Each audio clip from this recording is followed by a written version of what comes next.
Selamat pagi semua anak-anak. Pagi hari ini kita akan masuk dalam pembelajaran bab 12, bersyukur bukan sekedar pasrah, yang diambil dari ayat Alkitab 2 Korintus 4 ayat 15 sampai 18. Sebelum kita melanjutkan pembelajaran kita, mari kita berdoa dan menyerahkan seluruh kegiatan pembelajaran kita ini dalam tangan Tuhan. Mari kita berdoa. Bapa di surga, kami bersyukur, berterima kasih dan Tuhan atas pertolongan dan kasih Tuhan yang selalu bersama dengan kami. Dan pagi hari ini kami akan belajar, Engkau tolong kami, berkati kami. Dan juga kepada siswa yang belajar, Tuhan tolong mereka, bukakan pikiran mereka, supaya mereka bisa melakukan apa yang dikehendaki Tuhan melalui pembelajaran pada pagi hari ini. Terima kasih Tuhan, dalam nama Yesus kami berdoa. Anak-anak, pada pagi hari ini kita akan masuk dalam indikator pembelajaran, yaitu kita harus menghargai hidup yang dianugerahkan Tuhan. Bersyukur bukan sekedar pasif, pasrah menerima apa adanya, atau tidak bisa menyikapi secara berbeda. Bersyukur adalah tindakan aktif, harus diupayakan sehingga diperlukan semangat untuk melakukannya. Nah, kalau kita melihat hal-hal yang menurut kita untuk bersyukur ini, ada beberapa hal yang di bawah ini adalah yang pertama sekali adalah oleh karena pengorbanan Tuhan Yesus di kayu salib. Anak-anak, inilah yang harus kita bersyukur oleh karena karya Allah, oleh karena penebusan dari Tuhan, oleh karena penyelamatan dari Tuhan yang bisa menghapus segala dosa-dosa kita, dan hal ini yang mendorong kita untuk bersyukur dengan Tuhan. Yang kedua, oleh karena karya Allah dalam hidup kita. Karya Allah dalam hidup kita ini sungguh luar biasa dan sungguh begitu baik. Karya Allah itu adalah kita bisa bernafas, kita bisa bekerja, kita bisa belajar, kita bisa melakukan seluruh kegiatan dan aktivitas kita yang selalu kita jalani dalam hidup kita hari lepas hari. Yang ketiga adalah Allah begitu baik dalam kehidupan anak-anak Tuhan. Nah, ini yang ketiga ini yang perlu kita melihat dan menyadari, kebaikan Tuhan itu sangat luar biasa. Kenapa kita katakan sekarang Allah begitu baik dalam hidup kita? Oleh karena Allah yang memberi kita nafas, memberi kita kesehatan, memberi kita aktivitas kita, memberikan keberhasilan dengan kita, dan memberikan harapan-harapan baru, dan terlebih Tuhan telah menyediakan keselamatan bagi kita. Makanya kita katakan sekarang adalah Allah begitu baik dalam kehidupan anak-anak Tuhan. Yang keempat, hidup mandiri dalam Tuhan. Nah, bagaimana hidup mandiri dalam Tuhan adalah berbicara masalah kedewasaan rohani. Nah, ini yang Tuhan anugerahkan dalam hidup kita, dan kita bersyukur dengan Tuhan.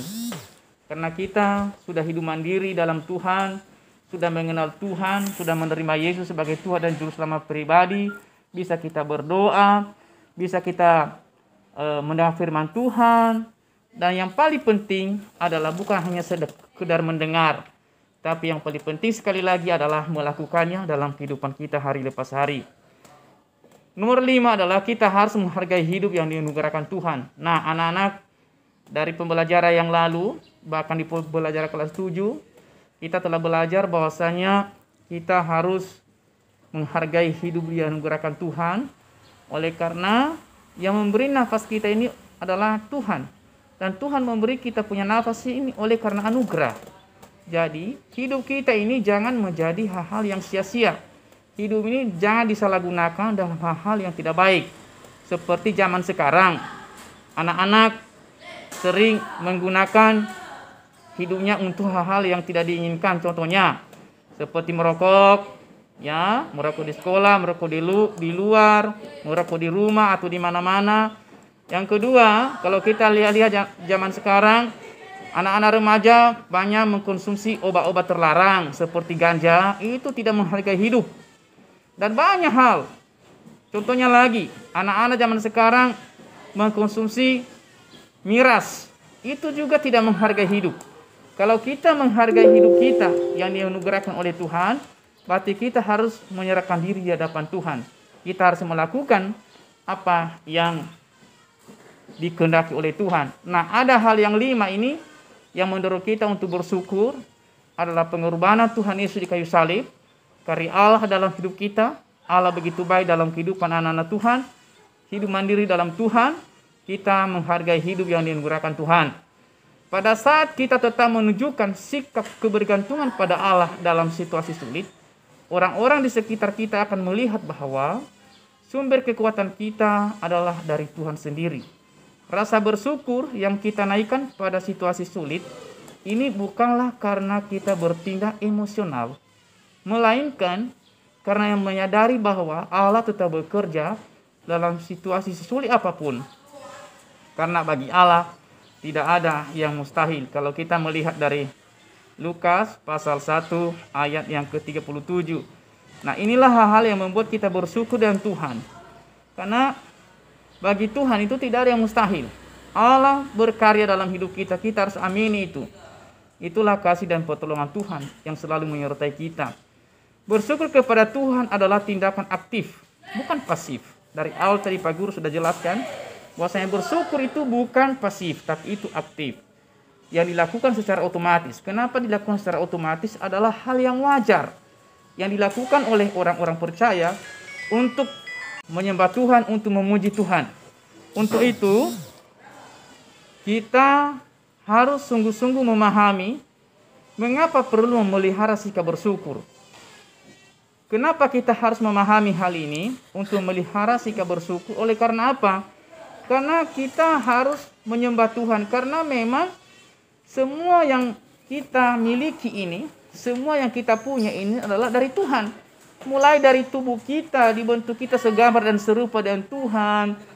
Nafas kita adalah nafas dari Tuhan. Makanya kita harus memahami dan perlu memelihara hidup bersyukur. Karena bersyukur itu adalah hal yang wajib dilakukan sebagai anak-anak Tuhan. Kita bersyukur karena memiliki Tuhan Yesus sebagai juru selamat kita. Dan Dia memelihara kita dengan sungguh baik. Nah, inilah yang dari awal tadi Pak Guru sampaikan. Bahwasanya kita bersyukur oleh karena keselamatan. Karya keselamatan dalam hidup kita. Allah telah menyelamatkan kita. Allah telah menebus kita. Allah telah memelihara kita. Allah telah memberikan kita keselamatan dan kebahagiaan. Bahkan Tuhan pun menjamin kehidupan kita pada yang akan kekal. Ini yang perlu kita syukuri semua anak-anak. Dan dalam pembelajaran ini ada beberapa hal yang harus kita simpulkan. Bahwa yang pertama, harus kita bersyukur dan Tuhan. Dan kedua, kita menghargai hidup yang dianugerahkan oleh Tuhan. Dan ketiga, kita harus dewasa dalam iman. Dan ketiga kesimpulan ini, hal ini yang mendorong kita untuk termotivasi lebih sungguh-sungguh dengan Tuhan, menyembah Tuhan, dan menyerahkan diri di hadapan Tuhan melalui ucapan syukur. Kiranya Tuhan Yesus menolong dan memberkati kita semua. Amin.